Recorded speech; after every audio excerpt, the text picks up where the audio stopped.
Hello everyone. तो start करते हैं। आई होप सब अच्छे होंगे। हमारा जो टॉपिक चल रहा था कॉमन आई प्रॉब्लम्स पे था, क्योंकि जो कॉमन आई प्रॉब्लम्स का जो टॉपिक है ना वो खुद में ही बड़ा है, तो हम एक वीडियो में उसको एक्सप्लेन नहीं कर सकते। इसके लिए अलग अलग वीडियो हमें लेकर आनी पड़ेगी। तो आज जो हम पढ़ने वाले हैं तो कॉमन प्रॉब्लम्स लैक्राइमल ग्लैंड के बारे में हम पढ़ेंगे, क्योंकि पहले हमने लिट के बारे में पढ़ा था, उसके बाद हमने कंजक्टाइवा के बारे में पढ़ा था।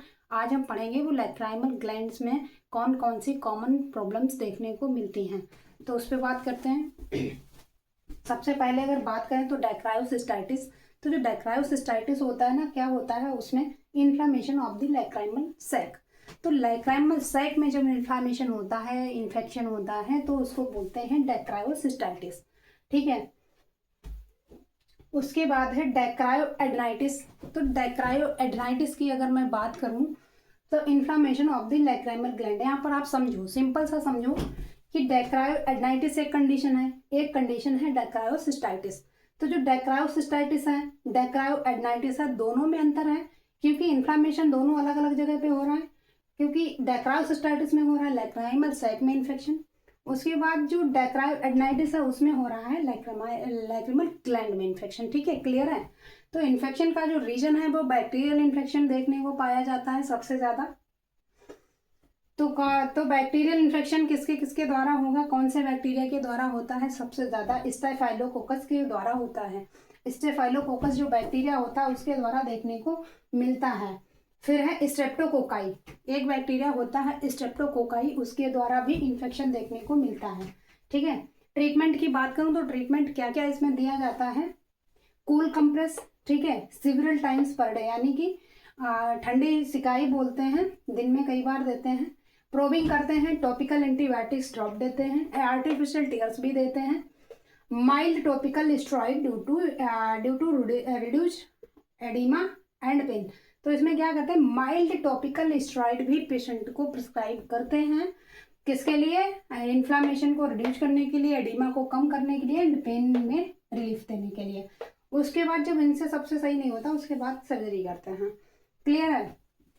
अब बढ़ते हैं कॉमन कॉर्नियल प्रॉब्लम्स, यानी कि जो कॉर्निया है, कॉर्निया में कॉमन प्रॉब्लम्स क्या क्या होती हैं उसके बारे में बात करते हैं।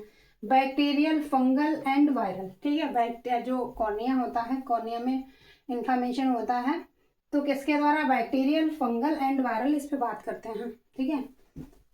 कॉजेज क्या क्या होते हैं? Infection due to Pseudomonas, Staphylococcus aureus, Staphylococcus phagogenes and Staphylococcus phenomena. ठीक है। तो इन सब के द्वारा जो इन्फेक्शन होता है उसको बैक्टीरियल बोलते हैं, बैक्टीरियल अल्सर। ठीक है। बैक्टीरिया के द्वारा, किसके द्वारा? जो बैक्टीरिया हमने बता दिया क्या क्या है। Due to Pseudomonas, Staphylococcus aureus, Staphylococcus phagogenes, Staphylococcus फिनोमिनाई। क्लियर है इतना? ठीक है। उसके बाद फंगल की बात करूं तो इन्फ्लामेशन, फंगल अल्सर जो देखने को मिलता है, तो फंगल इन्फेक्शन और ड्यू टू फंगल ऑर्गेनिज्म, यानी कि जो फंगल अल्सर होता है वो फंगल माइक्रो ऑर्गेनिज्म के द्वारा होता है। ठीक है। As per gills Candida. ठीक है, क्लियर है।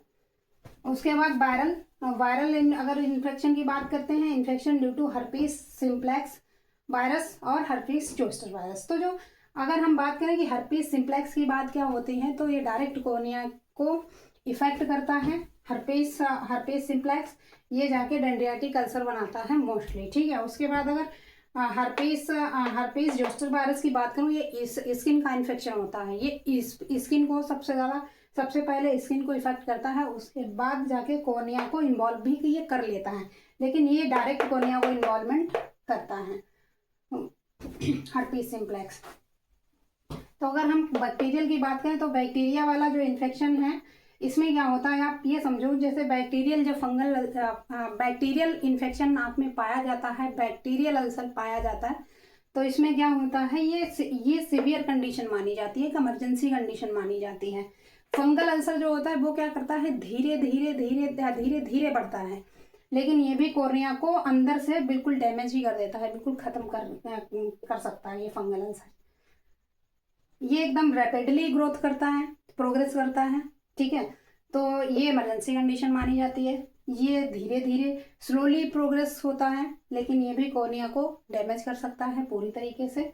वायरल वायरल जो वायरल आंसर होता है, इसमें क्या होता है, ये हर्पीस सिम्प्लेक्स यानी कि वायरल इन्फेक्शन होता है। जो हर्पीस सिम्प्लेक्स होता है ये डायरेक्ट कॉर्निया को इन्वॉल्व करता है। जैसे कि देखा होगा आपने, डेंड्रियाटिक अल्सर जो होता है वो हर्पीस सिम्प्लेक्स ही होता है। उसके बाद हर्पीस जोस्टर की अगर बात करूँ, हर्पीस जोस्टर वायरस जो होता है वो क्या होता है कि स्किन का इन्फेक्शन है, स्किन का वायरल इन्फेक्शन है, लेकिन कॉर्निया को ये भी इन्वॉल्व कर सकता है। ठीक है।